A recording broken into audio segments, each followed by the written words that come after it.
guys? Tallman GRC here, back with another video. Today last video I installed my lowering springs. If you have not checked that video out, please go and check it out. It's actually super informative. I did not cut a whole lot of things out, so you guys could get the full experience of actually installing a set of lowering springs. It has been about a week of me installing my lowering springs, and I will say I'm thoroughly impressed with these lowering springs. Now, they were only $330-ish, so they're pretty budget friendly. Actually, I think the fitment is extremely perfect. I'll throw up a couple of pictures. I have some pictures from the last video, but recently took some pictures. The springs settled a little bit more, so it gave it a nice, tasteful look. It's not super slammed. It is not super high up either. It's like just right. If I were gonna do a set of, like, for example, Fortunato 500 coilovers, I would make it about this height. Now, we're gonna do like a daily drive. Now, I'm on my way home from work, so there's gonna be a couple bumps in the road, and we're gonna go at like 70-ish miles an hour. How does it feel on the road? Is there any vibrations? And is there any other like weird quirks about this? Now, I will say, once you do this, you should definitely get an alignment done as soon as you can, because the rear camber, actually it's not adjustable currently in this car because it's got factory rear camber arms, but the rear toe was off by a bit because you got the arm down, the lower control arm down and everything. So you're changing the suspension geometry, and the front toe is going to be off along with a little bit of camber. I highly suggest getting camber bolts when you do this, because you can just install them right then and there. And that way the alignment technician can just jack up the front end and adjust the camber from there to where you want it. I don't have my specs, but I'm running about -2 degrees in the front, and then about -2.5 in the rear. I will say it's a nice, tasteful look. It's not super aggressive, but it's really great for spirited driving. I will be doing a spirited driving video. I'll record that probably this weekend, but this is just kind of like a review per se of my lowering springs. Like, there's little to no body roll. It's still super dailyable too.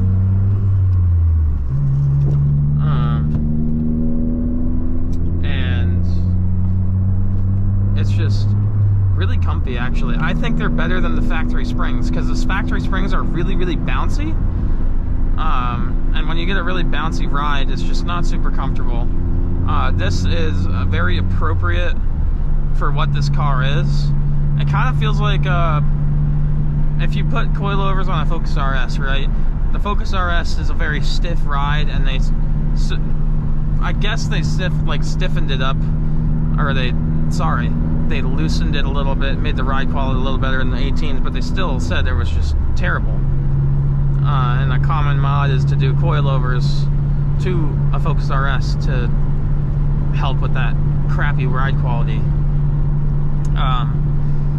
But this, I will say, it is 100% worth the money. If I was gonna do my first modification again, it would be this. It transforms the car.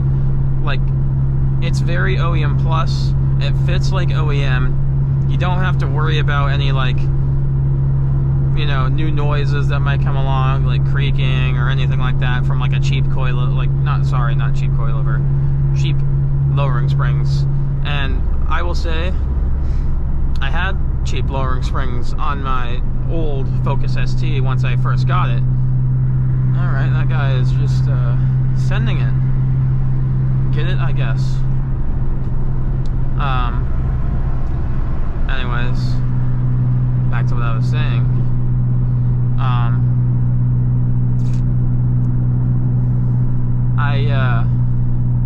I had a set of lowering springs on my Focus ST, and it ended up creaking because the first generation, or like the early production 2013 Focus STs, had a different coil design in the front, and it was just different. And the ones I had bought, they were cheap. I didn't really know any better, and they didn't fit quite right, but I still installed them, and they drove, but they just had a nasty creak and every time you turned. So I just got coilovers for that car. But anyways, that kind of ruined my left a sour taste in my mouth with lowering springs. I thought not all lowering springs were bad, but I just didn't have an appropriate car to install lowering springs on. I think this is it, because it retains the factory, like the factory shock absorbers. Also, it looks very factory. It looks OEM plus. If you have the car on a lift and a technician's inspecting it, it's like, wow, this is really nice. Other thing is, like, you might like consider these, because you get a lot more road feel. So like, I feel a little bit more in the steering wheel.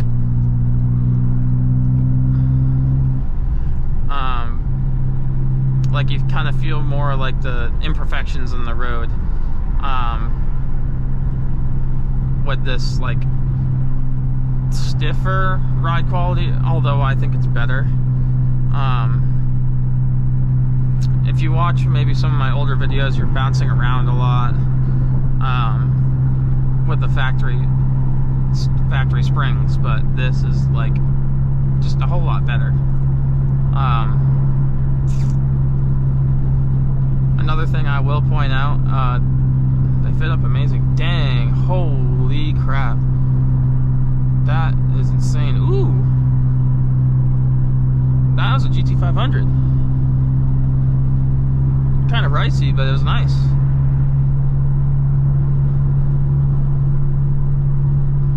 Or it might have been just a Shelby GT package. Okay. Nissan Altima, did some Nissan Altima things. I'm glad I was recording for that. That was kind of funny.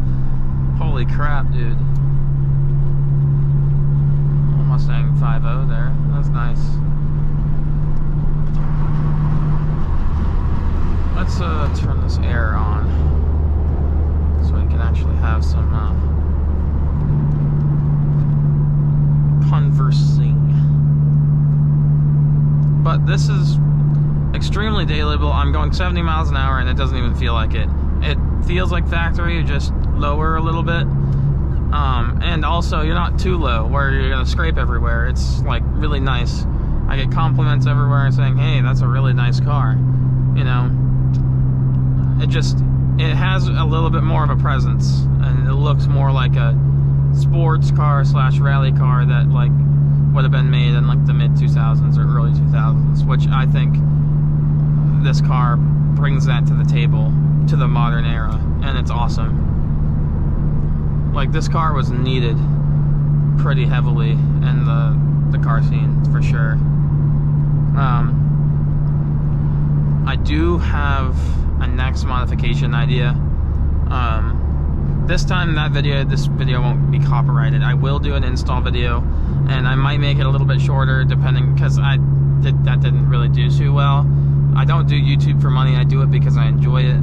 I honestly don't even expect like anything out of this. I just like sharing my thoughts and opinions and posting it on the internet for people to see, and if they don't want to see it, they don't have to click on my video. I really don't care.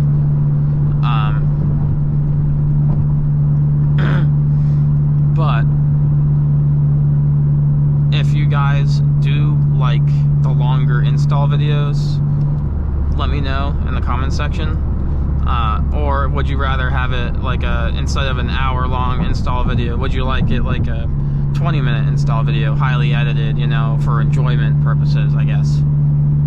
I posted that video and me installing my lowering springs for information purposes, while still having fun installing my lowering springs.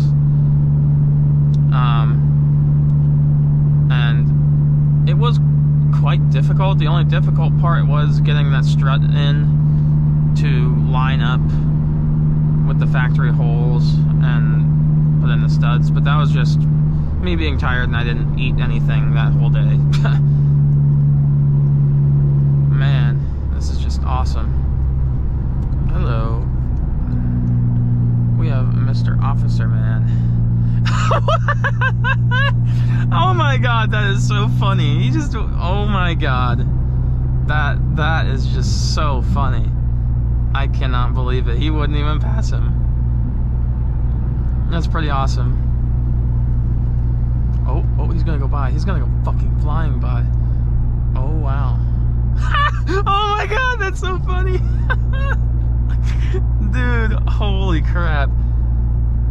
The cop is freaking aura farming right now. That is so funny.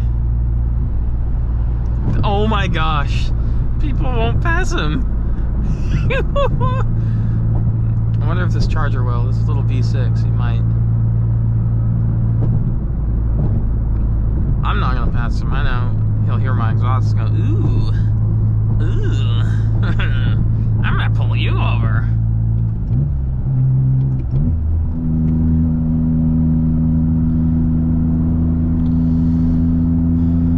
Anyways, I mean, wow, it is so pretty out today.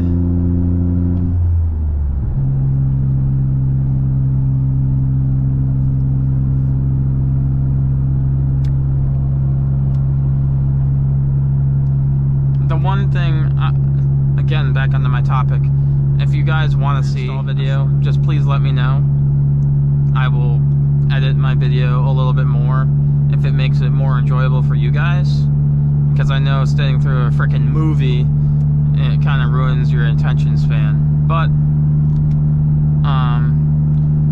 I am thinking about doing a downpipe while installing the AWE touring pipe. I have the AWE track on this, and it is quite loud. I have a sound clip on my YouTube, and I don't know, ding-a-ling. I have a sound clip on my YouTube, and video doesn't really do it justice on how loud this thing is. I mean, I don't make my neighbors very happy in the morning, let's just say that. A couple of them. My next door neighbor absolutely loves this thing. It's actually kind of cool. Cheeky downshifts. What are you doing on my behind? Heck off.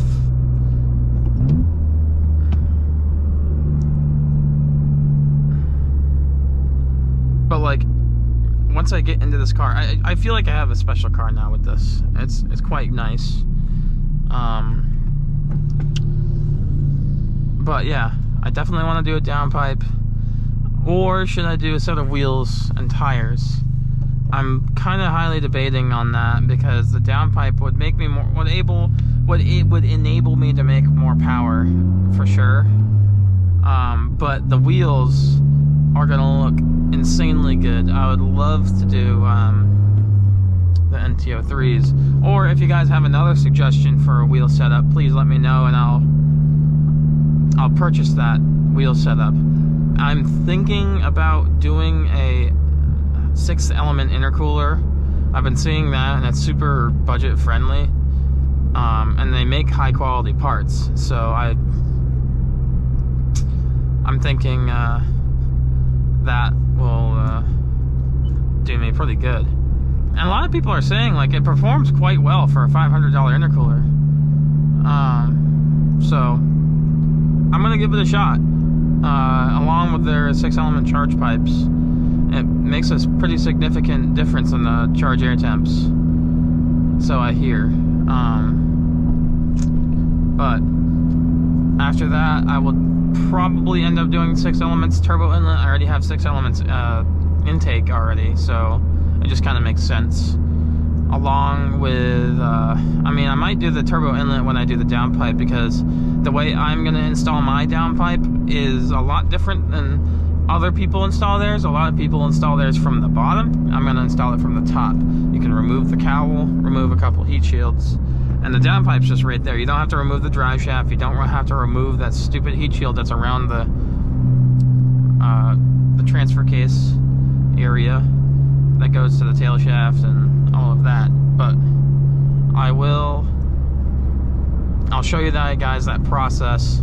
I've seen a couple of people do it on YouTube, a lot of smaller influencers, but no one like big and major. Everyone that's like pretty decently sized is like, oh, do it from the bottom. No, it takes me like maybe 10 minutes, maybe you guys like 30 minutes, because I have power tools and stuff, and a lot of people that have a home garage don't necessarily have. I'm a tech, so obviously like my tools are my life, so I'm gonna invest some money in tools that make me money, of course.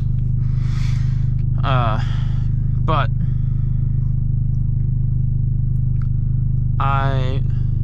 after that, I do definitely want an Epsilon Plus wing, or it depends on what happens with that GRMN that's coming out. I might try and purchase a wing. I don't know if I can.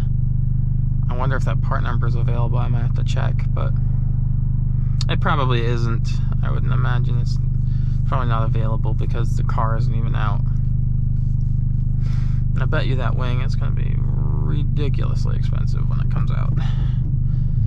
I'll have to guess that it's going to be $5 grand. 100% $5 grand. Just because the forged carbon roof for the circuits are 20 grand. It's actually kind of insane. It's the most expensive part of a GR Corolla circuit. That's part of the reason why I didn't get it. I mean, the forged carbon roof is cool and all, but man, it would just cause a bunch of uncomfortable driving, and like, I don't want to drive it today because it's raining and I don't want to destroy my forged carbon roof. And I'm afraid of driving on the highway because I don't want to destroy my forged carbon roof. Now, in this, I'm like, I want to take this thing everywhere, and I mean, obviously I care about it, but if I get a rock chip in it, it's not like the end of the world. I can fix it, you know. If you get a rock chip in forged carbon, oh boy, I'd have a meltdown. I will also, that kind of reminds me, I will be getting the Extreme Online Store lip kit. Probably, I'm thinking before Hyperfest. No, I might just get a set of wheels. Actually, I might send it and get both of them at the same time. Depends on what the financials look like.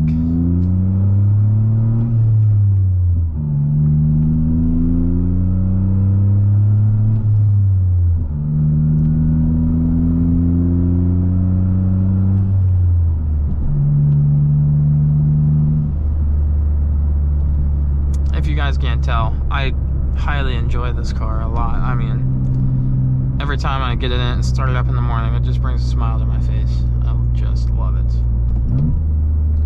This also has a Forged Motorsport short shifter, which is perfect. It was like $100 and it's awesome. I probably will actually do the 6-element solid shifter bushings, little GTI. Nice. He was looking at me. He said either that boy got a GoPro on his head or a nice GR Corolla. I don't know. Or a shit GR Corolla. I don't know. But he just stared at me. It was kind of funny. Oh, man. I swear a V6 Mustang owners just do too much.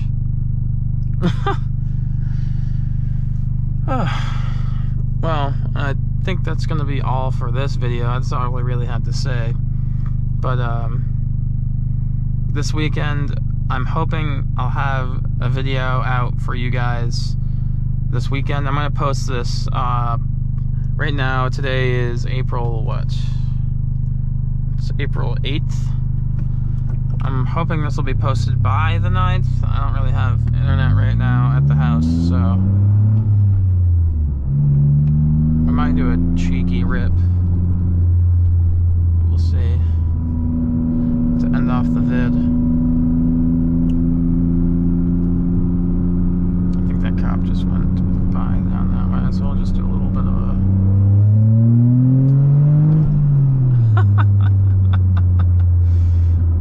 my god, it's so fun.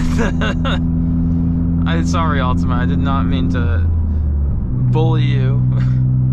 But, anyways, I will catch you guys in the next one. We will be driving probably a really special road. I drove this road in one of my other videos. A couple people commented, oh, why didn't you go faster? Well, my fiance was in front of me, so shut up. But yeah, I'll catch you guys in the next one. Peace out.